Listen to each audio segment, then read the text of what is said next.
लेता है। हाँ। अब भगवान देखो, कोई एक चीज़ है, मैं आपको एक चीज़ बताती हूँ। देखो, इंसान पर एक चीज़ गलत फहमी ये है कि हम लास्ट टाइम पे भगवान राम राम बोलेंगे। ये चीज़ है कि मरते समय जिसमें बुद्धि का स्मरण रहता है तो लोग बोलते हैं कि अगला जन्म उसी का रहता है। फिर लोग ये सोचते हैं कि अगला जन्म हम राम राम बोलेंगे तो फिर अगला जन्म भगवत प्राप्ति या फिर हमारा अच्छा हो जाएगा या मंगलमय होगा। तो ये चीज़ें गलत है। देखो, अगर कोई भगवान के किसी के चित्त में आना या मरते समय भगवान आना, ये कोई तो आम बात थोड़ी ना है। जिसने जीवन भर राम राम किया उसको मरते समय ही राम राम उसी को आएगा, अन्यथा किसी के चित्त में भगवान नहीं आएंगे। तो लोग सोचते हैं कि हम लास्ट टाइम पे भगवान राम राम। देखिए, एक चीज़ मैं मानती हूँ, अब लोग सोचते हैं कि हम बचपन में पढ़ लेंगे, बाद में नौकरी कर लेंगे, उसके बाद फिर हम थोड़ा पैसा फिर कमा लेंगे, फिर लास्ट में भक्ति कर लेंगे। तो ये चीज़ अर्पण नहीं है। जैसे हम अगर भक्ति में भगवान को हम फ्रेश फूल या फ्रूट, अब हम भगवान के पास जाएंगे, मंदिर कहीं भी जाएंगे चढ़ाने के लिए, क्या फ्रेश फूल या फल देंगे? मुरझाया हुआ थोड़ा ना। तो ये बचपन बचपन भी यही है, इंसान की जिंदगी का सबसे नंबर वन श्रेणी है। अगर भक्त में लगाना है तो फिर बचपन से लगाइए ना, बचपन से फ्रेश फल दीजिए। और फिर बुढ़ापे में जाके वो चीज़ करना, वो चीज़ निश्चित नहीं है भाई। जो अगर पहले से जिसकी जिस श्रेणी में रहा है तो वो आदतें सब उसी की वैसी ही रहती है। तो मतलब पहले से ही रखना सही चाहिए। बात। और पता नहीं, मेरे चित्त में तो भगवान ऐसा है नहीं, मुझे पता नहीं है। लेकिन मैं इन चीज़ों से हटाई, जैसे मैं रात को भी सोती हूँ, अगर मैं चित्त में तो मुझे सोचती हूँ कि भगवान ने नारी का क्या रूप बनाया और ये प्रकृति बनी कैसे। दुनिया में जिंदगी में सबसे महंगी चीज़ ऑक्सीजन है। भगवान ने फ्री की दी हमें। लाखों रुपए लोग चार्ज करते हैं वहां पे इलाज सही के लिए, कहा। और भगवान ने हमें फ्री कॉस्ट दी है। तो उस दिन का, हर दिन का धन्यवाद कि भगवान ने हमें ये ज़िंदगी दी जीने के लिए, और हमें ऑक्सीजन दी, फ्री की सांसें दी, ये चीज़ दी। और ज़िंदगी सिर्फ एक बार आती है।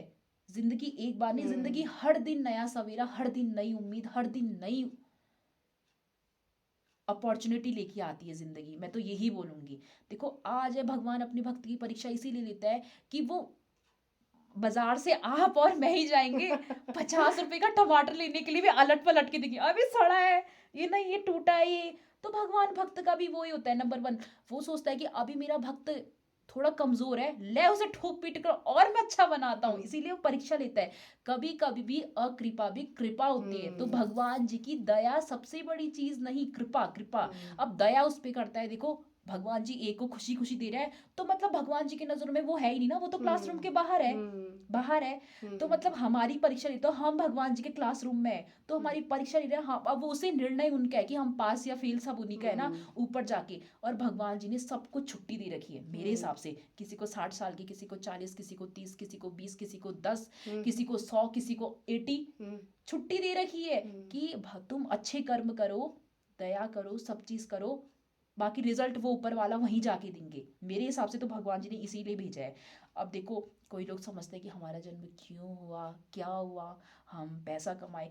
जिंदगी, एक चीज मैं आपको बताती हूँ, अर्जुन ने, इसमें एक कथा भी है। अर्जुन ने, श्री कृष्ण ने अर्जुन से ये कहा था कि एक उसमें भगवत गीता में लिखा भी है कि भगवान जी जिससे आप सबसे अधिक प्रेम करते हो उसके साथ क्या करते हो। उन्होंने बोला कि जिससे मैं सबसे अधिक प्रेम करता हूँ उसके साथ, उसके सबसे पहले बंधु विच्छेदम करोमि, सारे उसके जितने बंधु है मैं उसको छीन लेता हूँ, फिर पता चलेगा उसका कौन है। नहीं नहीं, अरे भाई, मेरे पास पैसा है, सब चीज़ है, पैसे है, जिंदगी कट जाएगी, पैसा कमाए तो रुपया बचेगा बचेगा। बचेगा।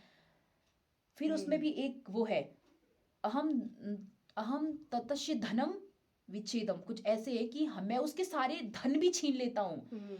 फिर वो खुद को एक बार सरेंडर कर दे, प्रभु आप मेरे हो या मैं आपका, तो वो इतना इतना दयावान है कि वो एक आवाज में ही, तुमने चाहे कितना उसे नहीं किया, वो नहीं किया, एक बार बोलोगे प्रभु आप मेरे हैं, जिंदगी में बोलोगे कि मेरे सारे जीवन का सारा कष्ट हरो, या फिर मतलब प्रभु मेरी जिंदगी में उजाला करो, जागर करो, तो वो उसमें ही सुन लेता है। भगवान इतना बड़ा दयालु होता है।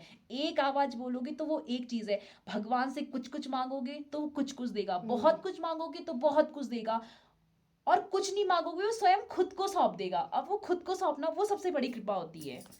तो मैं इसीलिए बोलूंगी दोस्तों, भक्त चीजें बड़ी है। देखो, मैं कहीं, मुझे सबसे मेनली कॉन्सेप्ट लगता है ना राधा कृष्ण का। देखो, राधा कृष्ण, देखो प्यार, देखो कृष्ण है वो एक ही कॉन्सेप्ट है, राधा और कृष्ण एक ही है, वो कोई अलग अलग चीज नहीं है। भगवान ने बोला कि अगर प्यार का शेप होना चाहिए तो उन्हें राधा कृष्ण कोई फीमेल या मेल बॉडी नहीं है, वो एक है। तो मतलब प्यार ऐसा निस्वार्थ, अब ऐसा प्रेम है किसी का, एक एक एक उसमें भी मैं कहीं पढ़ रही थी तो मतलब राधा रानी इतनी भाव विमुख है, इतनी भाव, इतनी इतनी भाव है कि श्री सखी राधा रानी की उसमें आलता लगा रही थी, महावर।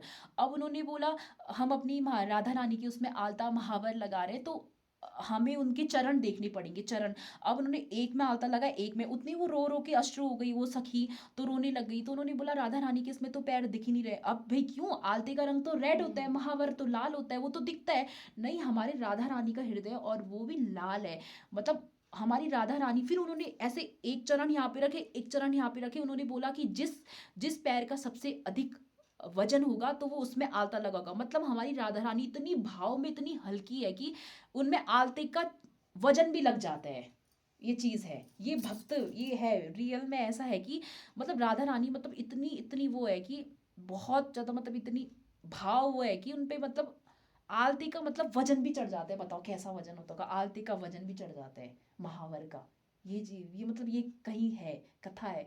तो मतलब मैं तो मेनली गाइस ये कहूंगी कि आप पूजा कीजिए, जिंदगी भर पैसा कमाओगे वो तुम्हारा आज तक। ये चीज है, एक कहावत है, पत्नी दरवाजे तक, पड़ोसी शमशान तक, और बेटा अग्निदाह तक। उससे अलावा जो आएंगे वो तुम्हारे कर्म और तुम्हारे किया हुआ काम ही आएगा, उसके अलावा कोई घूम के नहीं आएगा। ये चीजें सच है। पत्नी वो दरवाजे तक आएगी, और क्या बोलते, पड़ोसी आएगा वो शमशान तक आएगा, और बेटा जो है अग्निदाह तक आएगा। बस उसके अलावा जो जाएगा तुम्हारे कर्म जाएंगे, बस वही किया हुआ जाएगा, और अन्यथा कुछ भी नहीं जाएगा।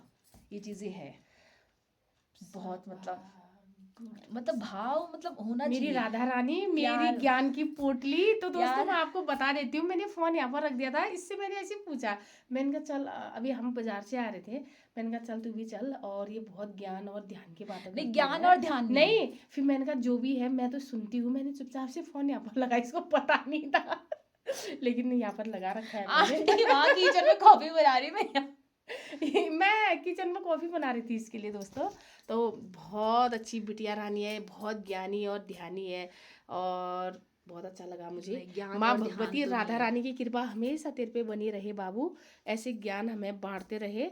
और अब इसके साथ ही राधे राधे, जय माता जय दी। माता दी। और कैमरा दोस्तों जो है, मैंने फ़ोन यहाँ पे चुपचाप से लगा लिया था, क्योंकि ये मेरे को बता रही थी, मैं यहाँ पर झूठ भी नहीं बोलती हूँ, कॉफ़ी बना रही थी, इसी के लिए कॉफ़ी बन भी रही है।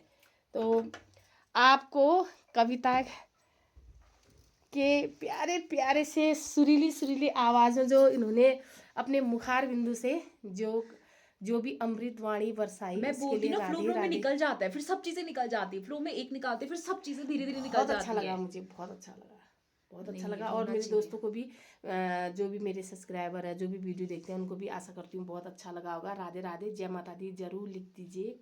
आज की जय माता दी कविता के नाम राधा रानी के चरणों की सौगात।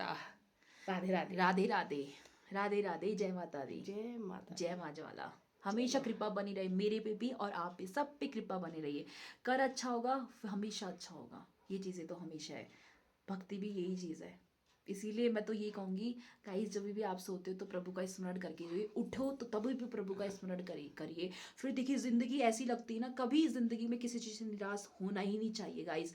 आप देखना, कभी अपनी जिंदगी से निराश होंगे, कुछ चीज होंगे, आप उसको देखिएगा जो अपनी अपेक्षा कम हो, जिसके पास चलने को पैर नहीं है, खाने को खाना नहीं है, रहने की छत नहीं है, तो गाय फिर देखना, फिर आप अपने आप को कितना मतलब ऊंचाई वाला महसूस करोगे। यही चीज है, जिंदगी में निराशा कभी होना ही नहीं चाहिए, क्योंकि भगवान जी ने परीक्षा इसीलिए ले रहे हैं क्योंकि हम उनकी परीक्षा में पास हुए, हम उसे उच्च श्रेणी में जाए, इसीलिए भगवान जी परीक्षा लेते हैं।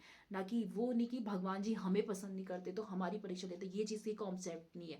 भगवान जी उन्हीं की परीक्षा करते हैं जिनसे वो सबसे अधिक प्रेम करते हैं। प्रेम क्लास होता है ना, 9th से 10th में जाते, परीक्षा देते, पास होते, तो वही चीज़ है गाइस। परीक्षा देते जाओ, भक्ति के रास्ते में पास होते जाओ। अगर इस जन्म में भगवान को नहीं पाया तो किसी जन्म में भगवान को पा ही नहीं सकते, क्योंकि कलयुगी भाई, उसके आगे फिर भगवान का है नहीं है, ये तो पता नहीं। जय माता दी दोस्तों, जय माँ ज्वाला। जय माता दी, जय माँ ज्वाला। हाँ गाइस, आंटी की वहां आके तो मेरे को इतनी पॉजिटिव एनर्जी आती, इतनी पॉजिटिव, इतनी पॉजिटिव। अब चार्ज हो गई बैटरी, 8-9 दिन की चार्ज हो गई बैटरी। और मेरे को बहुत पॉजिटिव है, तुमको सुन के आती है। ऐसा लगता है कि बिल्कुल भैया माँ के निवास स्थान, मतलब बिल्कुल प्रकट वाली स्थिति में, वही चीज है वह। तो वो चीज़ है भैया, भक्ति और भगवान का भी वही चीज़ है। बहुत पॉजिटिव एनर्जी, इतनी पॉजिटिव एनर्जी आ रही है ना, मतलब क्या बोलूँ गाइस, आप भी आना, और आप अगर, मैं यकीन नहीं तो आप खुद आके देखिए कितनी पॉजिटिव एनर्जी आती है, आपकी बैटरी चार्ज हो जाएगी इधर आके। ये सच रियल राधे बात है। राधे, जय माता दी।